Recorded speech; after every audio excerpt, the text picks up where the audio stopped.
Please subscribe Tito Manny Vlog.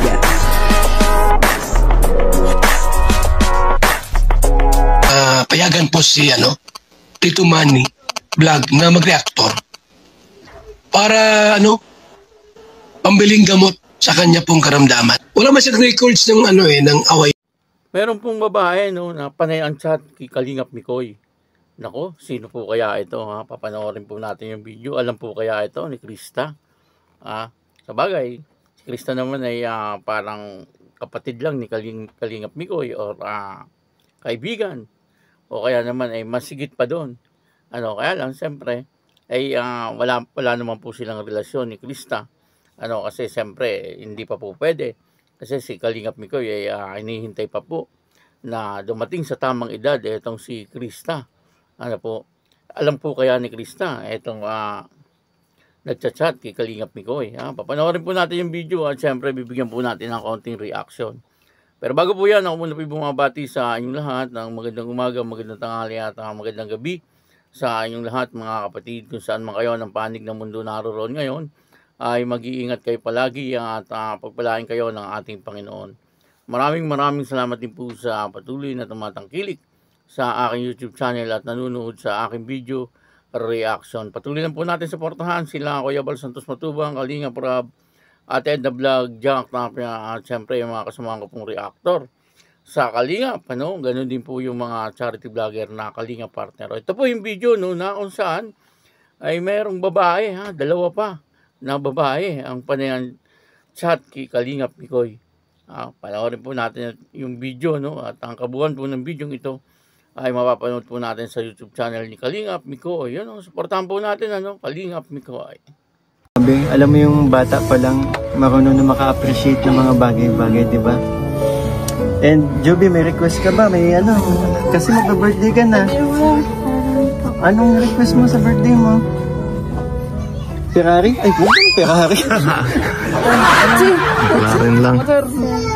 Kasi Cellphone. Kailangan ko po yun. Sa school. Ayun, cellphone daw guys, cellphone. Sige.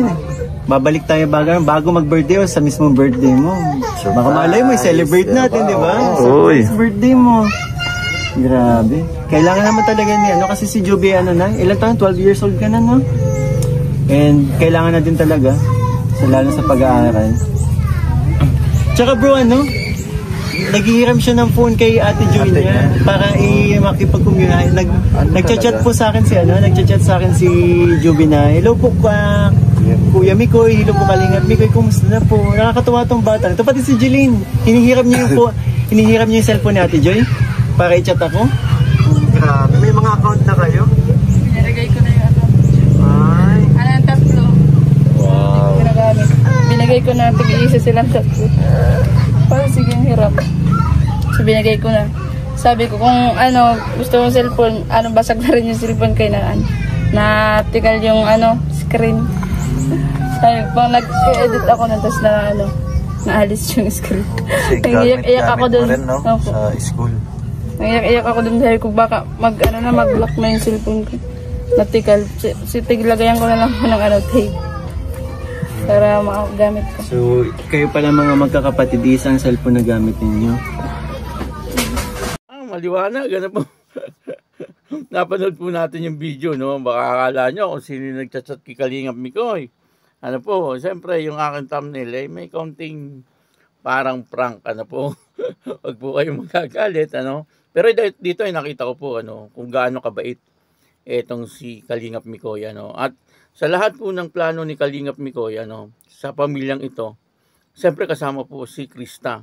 Kasi yung sponsor po nito ay sponsor po ng Mikris.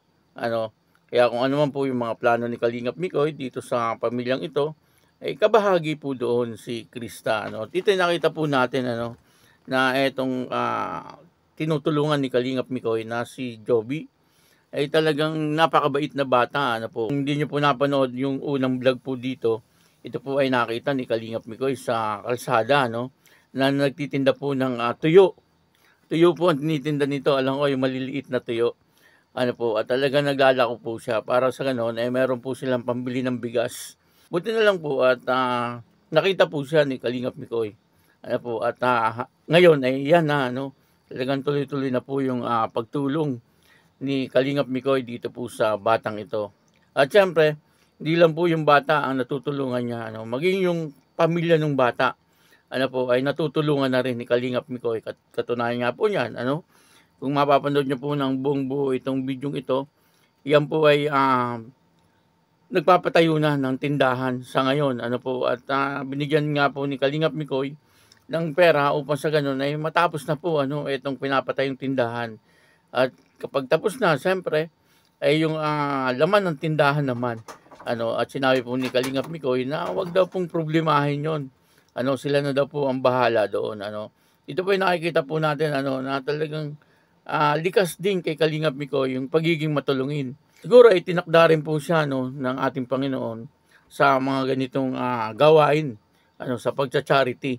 Ano, siyempre, nakikita po siguro na talagang si Kalingap Mikoy ay handa rin tumulong, ano po, doon po sa ating kapwa na naghihikaw sa buhay.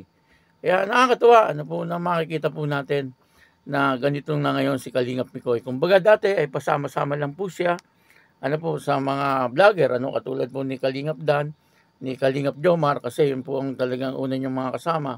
Ano po, yun po ang mga kaibigan niya. Ngayon naman, yan na, ano, kabahagi na po siya ng Kalingap. At ngayon ay tumutulong na rin po siya, no. Isa po siyang charity vlogger. Bukod po siya leading man din, ano, sa isang teleserye na ito nga ay Mi Chris. Ano po, at talagang marami po ang napapasaya nilang tao. Ano po, silang dalawa ni Krista. Ano, kitang-kita naman po natin, ano, na marami po ang nagmamahal dito sa Mi Chris. Kung napapanood niyo po lagi ito, ano, sa bandang dulo, ano po, doon na nakikita natin na talagang napakarami pong nagmamahal sa kanya. Ano, hindi lang po yung mga laging nanonood sa kanila, ano, ay ito rin po mga sponsor.